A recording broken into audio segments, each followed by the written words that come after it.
की थी, यानी सूरत यानी आत्मा, सत यानी अंतर का जो सावत है उसके गुरु थे। वो शरीर में थे लेकिन वो अंतर्मुखी थे, वो बाहरमुखी नहीं थे, वो अंतर्मुखी थे। हम बाहर से जातियों में हैं, हमने जन्म ले लिया, लेकिन किसी को भी इस प्रकृति ने, इस सृष्टि ने जो भी बैठा है ऊपर, जिसे उसको कोई भी नाम आप दे सकते हो। कोई भगवान उसको कहता है, कोई बुद्ध उसको कहता है, कोई अल्लाह कहता है, कोई भगवान गॉड कहता है, जो भी नाम दो, लेकिन कोई ना कोई तो है। किसी ना किसी ने तो हमको यहाँ भेजा है। तो क्या उसने जातियों में बनाकर भेजा? जात नहीं भेजा।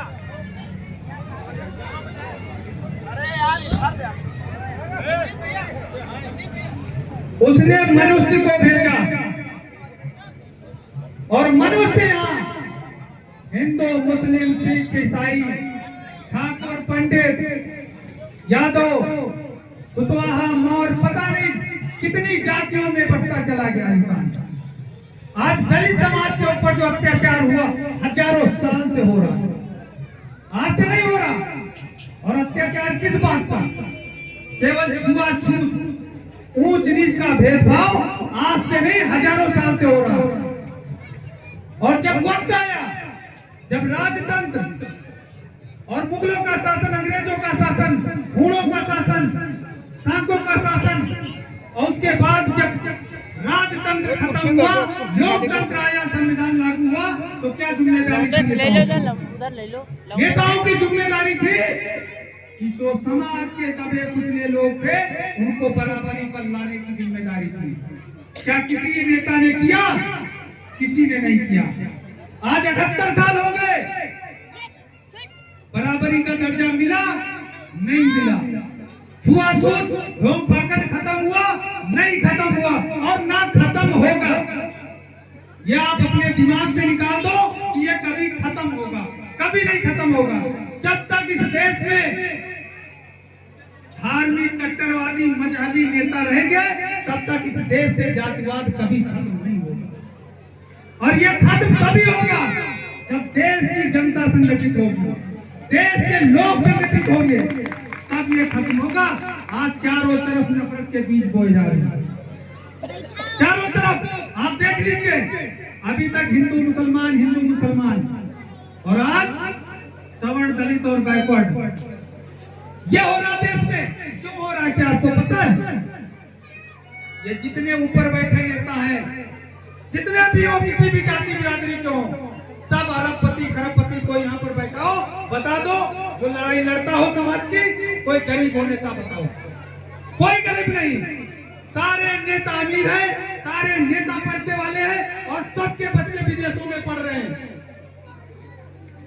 और सब उद्योगपति है, सब करोड़पति है। और हमारे बच्चों के लिए गांव के बाहर ठेके खुलवा दिए गए, कंपोजिट दुकानें खुलवा दी गई।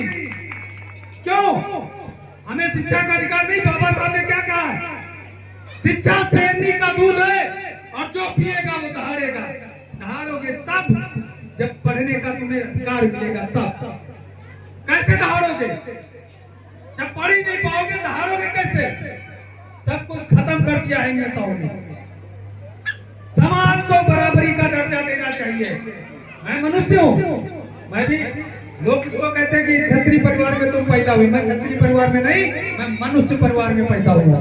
मेरी ये सोच है, और मैं संत मत को मानता हूँ, मैं कबीर जी को मानता हूँ, मैं रविदास जी को मानता हूँ, मैं गुरु नानक साहब को मानता हूँ, और मैं बुद्ध को मानता हूँ, दादू साहब को मानता हूँ, पलटू साहब को मानता हूँ, और मैं इनको जानता भी हूँ, मैं इनको पढ़ता भी हूँ। क्या कोई पढ़ता है? लकीर के फकीर बनने से कुछ नहीं होगा।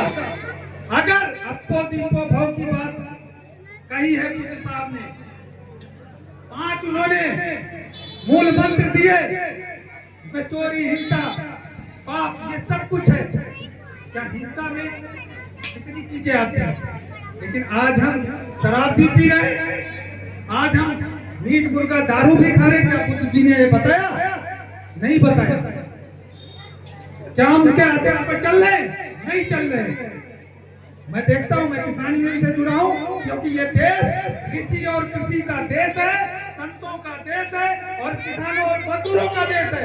80% इस देश में किसान और मजदूर है और मेरी जाति किसान और मजदूर है और कोई जाति नहीं है हमारी। मैं ये इसलिए नहीं बोलता हूँ कि मैं तुम्हारे सामने खड़ा हूँ, तुम्हारे समाज के बीच में खड़ा हूँ तो तुम्हारी बड़ाई करने के लिए मैं बोल रहा हूँ, ये भी नहीं है। मैं इंसानियत को मानने वाला व्यक्ति हूँ और ना मैं धार्मिक हूँ ना मजहबी हूँ, सिर्फ इंसान हूँ। और जो इंसान है और जो मानव है वो वही हो सकता है जिसके अंदर दया है, करुणा है, प्रेम है। और धर्म बुद्ध जी ने भी बताया है, रविदास जी ने भी बताया है, कबीर जी ने भी बताया है कि धर्म का मूल है दया और करुणा। जिस मनुष्य के अंदर दया है, करुणा है, वही मनुष्य कहलाने के अधिकारी है, वरना मनुष्य कहलाने के अधिकारी आप नहीं हो। चाहे वो कोई ठाकुर हो, चाहे वो कोई पंडित हो, चाहे कोई रावत हो, चाहे कोई दलित बिरादरी का हो, अगर आपके अंदर दया नहीं है, करुणा नहीं, क्या है? आप एक बात बताइए, सभी धर्मों ने कहा कि ये मेरे भगवान है। ईसाई कहता है कि गॉड हमारा, हिंदू कहता है कि भगवान हमारा, मुस्लिम कहता है कि अल्लाह हमारा,